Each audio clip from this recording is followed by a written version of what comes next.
Hey guys, welcome back to some more reviews. And you guys are probably not going to be able to see this video until a couple, or at least 1 week from now. We've been having some Wi-Fi issues here at our house, and the internet, of course, is getting fixed. It'll be about a week before we get it back up again. So what I'm going to do is I'm going to shoot these reviews and keep them on my computer until next week, and then hopefully whenever the internet gets fixed, then I will see you guys on YouTube and the videos will be uploaded. But for right now, I'll be just shooting this footage right now, and without the internet, and when it gets turned back on, you guys will see the videos upload on YouTube about a week from now. And I want to talk about a few films, at least this week, and gonna review this film today, and that is Red Eye. But I also want to review these films. Last House on the Left. I got the original for DVD. Very, very well made DVD. The commentary on this is great. It has some really good features to it.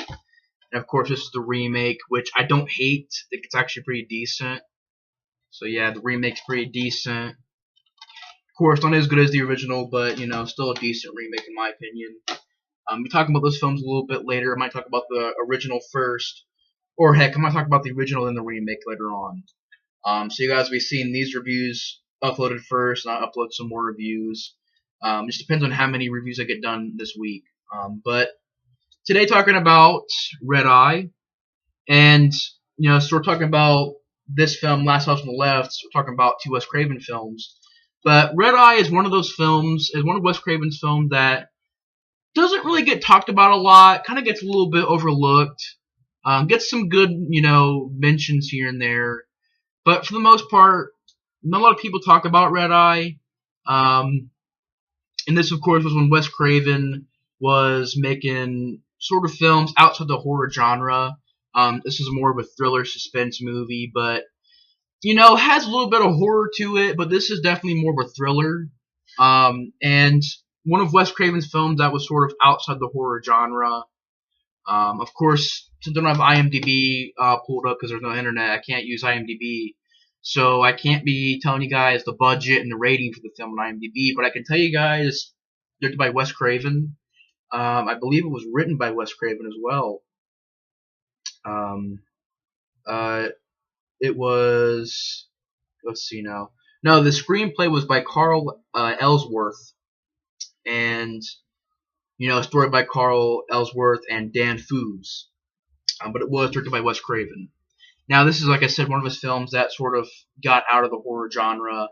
And this is one of those films that, like I said, doesn't really get talked about a lot, but gets a few good mentions here and there. But I'm really a big fan of this film.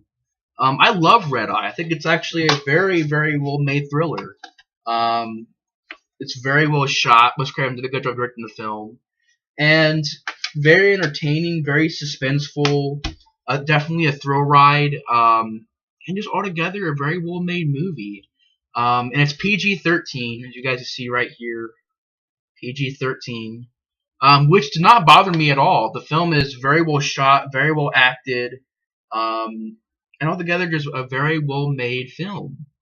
Now, this is about a woman who gets on a flight, and while she's on this flight, she meets this man by Cillian Murphy, and you find that he's sort of this mysterious, I guess you could say, hitman, but not really doing it for the money. Doesn't really explain what he is, more of just a mysterious assassin. And and even that's kind of hard to say that because in the film he mentions that he's not an assassin, he's not a hitman, but he's targeting this girl's father. And while this girl's in this airplane, she has to trying to get help from people, writing messages on those mirrors and stuff like that in the airplane bathroom. And of course, every attempt that she's been doing so far is not working out. This Cillian Murphy character has been trying to hold her captive on this airplane a little bit, making her do these phone calls to her dad and making sure that he's getting into the point where Cillian Murphy can go assassinate him and kill him. And a good chunk of the film is on an airplane, but it's very well done. I mean, it's very intense. You got Cillian Murphy pretend to be this good person at first and talking to her, and then he talks about how he knows who like basically says her name. She's like, how do you know my name? And then he finds out that he knows where she lives, knows where her father lives, tells her that he's going to kill her father. A lot of good dialogue between the two characters, and Rachel McAdams did a good job in this film. Not too sure what she wanted to do. Of course, Cillian Murphy going to be in Batman Begins, Dark Knight and Dark Knight Rises. He's going to be in 28 Days Later, or I believe that was before this film, but he was in 28 Days Later. Did a good job in that film as well. And you know, they're on the airplane, and towards the end of the film, you also find that Cillian Murphy's going to bomb this hotel that this girl works at, and there's a family there and stuff like that. And she ends up, fighting back, takes a freaking pen, and hits Cillian Murphy's character in the neck. And, she's fighting back. She gets off the airplane. Cillian Murphy's chasing her. She ends up calling the hotel and notifying them about what's going to happen. They get the family out of there. The building blows up but doesn't kill anybody. So she saves those people, and now this girl has to go save her father. And you find out that there's a second assassin outside of her father's house. She goes there.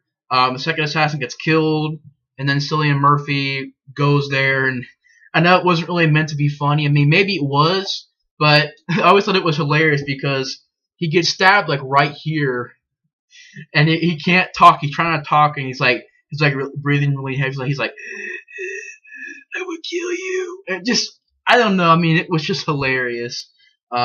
Maybe because it was just the way his voice sounded. He's like, you can't run away from me now. It was just hilarious. I mean, maybe it wasn't intentionally hilarious, but the way his voice sounded was funny.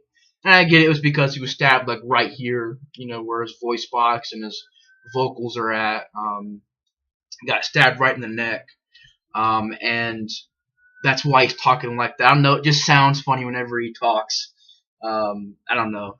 Maybe it's just me, but it just sounded funny. And he gets there, tries to kill the girl. The father ends up shooting Cillian Murphy. I believe he even shoots him in the head or something like that. Or I can't remember if he shot him in the head or something like that, but I do know he gets shot. The father shoots the Cillian Murphy character, shoots him. He's dead. And the girl ends up saving the family and her father. And the film is just a very well made. Hang on, guys. Let me close my window. Freaking, I don't know if you guys could hear that, but there's freaking alarms and everything out there. Freaking fire trucks everywhere, but not everywhere, but not like the zombie apocalypse or anything like that. But freaking sirens out there. Close the freaking window. But the film is very well shot. This is another one of those movies where, even though this is a DVD, it definitely has some Blu-ray quality to it. I mean, it's got great sound, great picture, decent features. You got a commentary by Wes Craven. You've got Get Inside the Mind of Wes Craven, the master of suspense, the making of a thriller at 30,000 feet, and outtakes and bloopers. I didn't see all these features yet. I didn't watch the commentary yet, but I did see the making of this film. And the cast does a good job. Rachel McAdams and Cillian Murphy did a good job in the film. Cillian Murphy brought a very serious, sinister tone to the film, and Rachel McAdams brought a really good lead. She was a very good lead. Didn't want her to die, and she fought back against Cillian Murphy. And a lot of suspenseful moments in the film, moments that you're not sure if the father's gonna die or if he's gonna live. Cillian Murphy headbutts the girl, knocks her out. You really feel sorry for this character because she's being placed in a situation that, it's a very scary situation. This family's gonna die. I think even the girl knows the family. Even says the family's a good family. And Cillian Murphy doesn't care. He's cold. He's a cold-blooded killer. And he wants to blow up this family and kill them and kill her father. And this girl been placed in the middle of the situation. It's very suspenseful. And she's trying to find every way to get help that she can do. Writing messages on the mirror.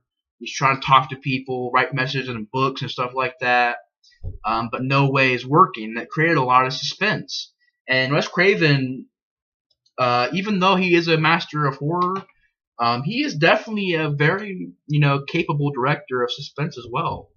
And I do know that some of his films do have suspense in them, but he did a good job making this movie. I mean, he's a well done. He directed this thriller really well, and it was just well made. And you know, it's kind of a short review, but you know, Red Eye is a decent film, well made, directed very well. I love the score to this film, which is very hard to find on YouTube. The you know, very, very well done score. The main theme is great, even though it's hard to find it on YouTube. It's a very bad quality version, but it's got a very good theme to it. Just a very well made, very well acted, very well shot, very well directed film, and it's a thriller that's really, really well done. So yeah, that's my review on Red Eye. Big fan of the film. Definitely, and I can even say it's one of my Wes Craven. It's one of my favorite Wes Craven films. I can honestly say that's one of my favorite Wes Craven films.